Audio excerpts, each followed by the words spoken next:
Misteri Liontin Naga Bulan. Di bawah rembulan yang menggantung redup di langit desa Wanakeling, 10 sosok berbaju hitam berkamuflase di antara bayang-bayang pepohonan. Mereka bergerak dengan hampir tanpa suara. Tubuh mereka menyatu dengan gelapnya malam. 10 master guru dari Kekaisaran Naga Biru. Mereka bukan sembarang pendekar. Di setiap helaan napas mereka tersimpan pengalaman bertarung ratusan tahun. Mereka telah berjanji kepada leluhur kekaisaran bahwa darah titisan naga biru harus tetap hidup dan dijaga. Dan kini, mereka berada di sini, mengitari sebuah rumah sederhana di desa terpencil ini. Mata mereka yang tajam mengamati setiap sudut rumah, memastikan tidak ada bahaya yang mengintai. Mereka telah mendengar kabar dari penduduk sekitar, bahwa di dalam rumah ini, tinggal kedua orang tua Raksa. Mereka tahu, Raksa adalah kaisar yang ditakdirkan. Dan mereka juga tahu, banyak pihak yang ingin membunuhnya, termasuk dengan cara melukai orang-orang yang ia cintai. Wanita dengan liontin misterius. Di dalam rumah itu, seorang wanita berambut panjang duduk di tepi ranjang kayu sederhana. Cahaya temaram dari lampu minyak menyoroti wajahnya yang dipenuhi kesedihan yang sulit dijelaskan. Di tangannya, ia menggenggam erat sebuah liontin kecil. Liontin itu terbuat dari perak murni, dihiasi dengan ukiran naga melingkar. Ekornya membentuk bulan sabit. Di bagian belakang liontin itu, terdapat ukiran halus yang bertuliskan satu nama. Long Yue. Wanita itu bernama Tantri. Ia tidak tahu dari mana asal liontin ini. Hanya bahwa seorang janda tua memberikannya padanya, pada saat-saat terakhir sebelum menghembuskan napasnya. Janda tua itu adalah orang yang ia anggap sebagai ibunya sendiri. Namun, sebelum sempat memberitahukan siapa sebenarnya Tantri, janda itu pergi untuk selamanya, meninggalkan Tantri dengan misteri yang tak pernah terpecahkan. Yang Tantri tahu hanyalah satu hal, janda tua itu menemukannya di laut, mengapung dalam keranda bayi. Dan di dalam bajunya yang basah, terselip liontin ini. Naga Bulan. Gumam Tantri dalam hati. Sebuah nama yang terasa dekat, namun asing di pikirannya. Di bawah cahaya rembulan, tiba-tiba, suara lembut memecah keheningan. Tidak tidur. Tantri. Tantri menoleh, menatap sosok lelaki gagah yang berdiri di ambang pintu. Wajahnya penuh kebijaksanaan. Matanya memancarkan ketenangan. Itulah Barata, suaminya. Ia mendekati Tantri, lalu duduk di tepi ranjang. Tangannya yang kasar namun hangat meraih jemari Tantri, menyentuh liontin yang digenggamnya. "Apa kau merindukan Raksa?" tanya Barata lagi. Suaranya penuh kelembutan. Tantri hanya diam sejenak, lalu menggeleng pelan. Namun, matanya berkata lain. Barata tersenyum tipis. Tahu bahwa hati Tantri sedang bergolak. Ia meraih pundak istrinya, menariknya ke dalam dekapannya. Tantri tidak melawan. Ia merebahkan kepalanya di dada Barata, mendengar denyut jantung suaminya yang stabil. Perlahan-lahan, rasa lelah dan kegelisahan yang menggelayuti dirinya mulai menghilang. Dan tanpa disadari, ia terpejam. Di luar rumah, angin berhembus pelan, membawa bisikan malam yang hanya bisa dimengerti oleh mereka yang menjaga rahasia takdir. Jejak dua pendekar air. Di ujung timur, di tepian hutan yang mulai basah oleh hujan, dua sosok berjalan dengan langkah tenang. Salah satu dari mereka menggunakan kain putih yang menutupi matanya. Wajahnya tampak tenang, bahkan terkesan seperti seorang pertapa yang telah memahami hakikat alam. Dialah Long Yue. Di sampingnya, seorang pria bertubuh tegap memegang ujung kayu kecil yang salah satu ujungnya digenggam Long Yue, seolah sedang menuntun seorang buta. Pria itu adalah Yin Shen, pengawal setia sekaligus sahabat yang telah bertahun-tahun berlatih bersama Long Yue.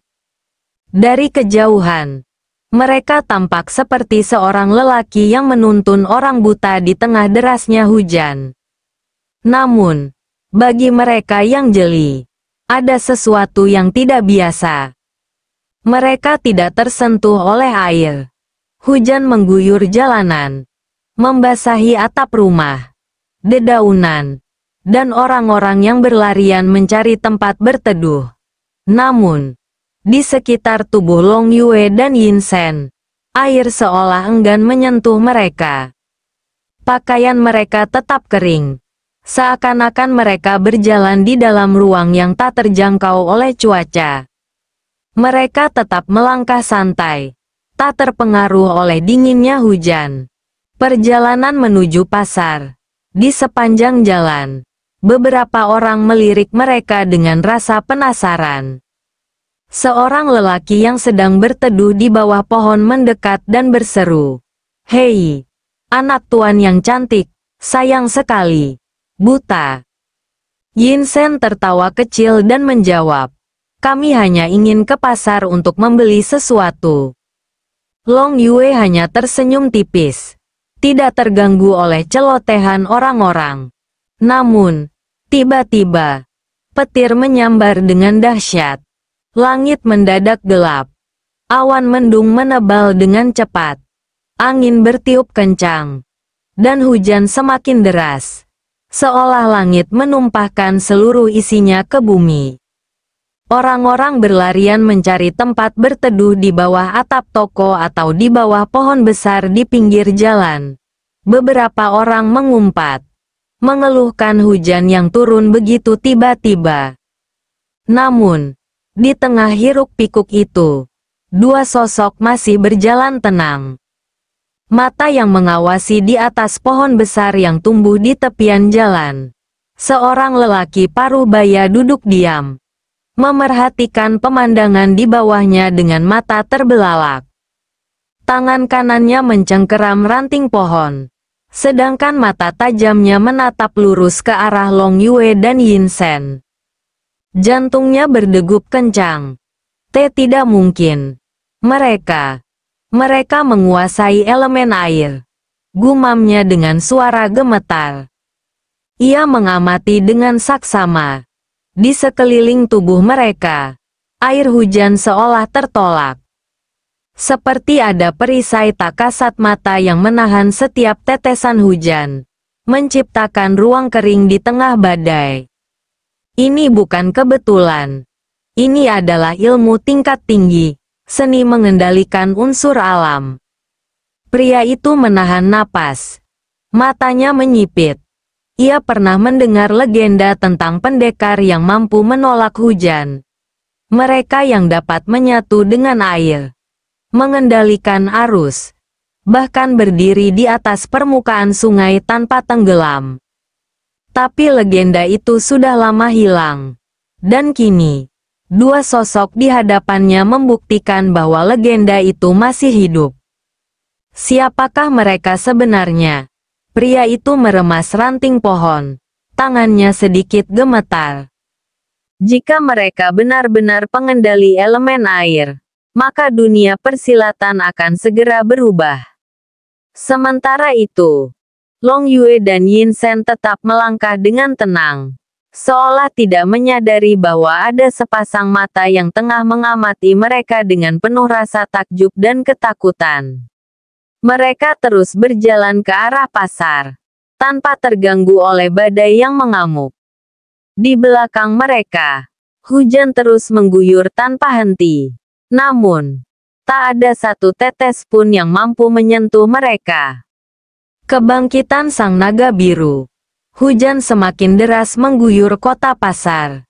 Derap kuda yang mengguncang tanah tadi mulai mereda saat 100 prajurit Kekaisaran Naga Biru berhenti dan berpencar ke segala arah. seolah mencari sesuatu yang sangat penting. Di atas sebuah atap kayu yang basah, sosok pria parubaya masih mengawasi dari kejauhan. Matanya yang tajam tidak lepas dari Panglima Utama pasukan Kekaisaran Naga Biru, yang kini berdiri di tengah pasar dengan ekspresi muram. "Kami tak menemukannya, Tuan Panglima," lapor salah satu prajurit. Suaranya terdengar berat di tengah riuhnya hujan. Wajah Panglima itu mengeras. Matanya tajam menatap ke sekeliling, seperti mencoba menangkap jejak yang hilang. Lalu, dari bayang-bayang, parubaya itu melesat mendekat. Langkahnya ringan namun penuh kewaspadaan. "Ampun, Tuan Panglima, siapa yang sedang kalian cari?" tanyanya dengan nada hati-hati. Panglima itu menoleh, menatapnya dengan penuh perhitungan. Sejenak, hujan yang deras terasa sunyi. "Kami mencari seseorang, seorang pria dan seorang wanita," ucap Panglima itu. Namun, ia menahan diri untuk tidak mengungkap kebenaran. Jika ia mengatakan bahwa mereka mencari Tuan Putri Long Yue, seluruh dunia persilatan akan terguncang dalam sekejap. Karena beberapa hari lalu, 3 token di Istana Naga Biru telah hidup kembali. Tanda bahwa Kaisar Naga Biru, Long Yue, dan Yin Shen telah bangkit dari tidur panjang mereka. Dan itu berarti, Naga Biru telah lahir kembali.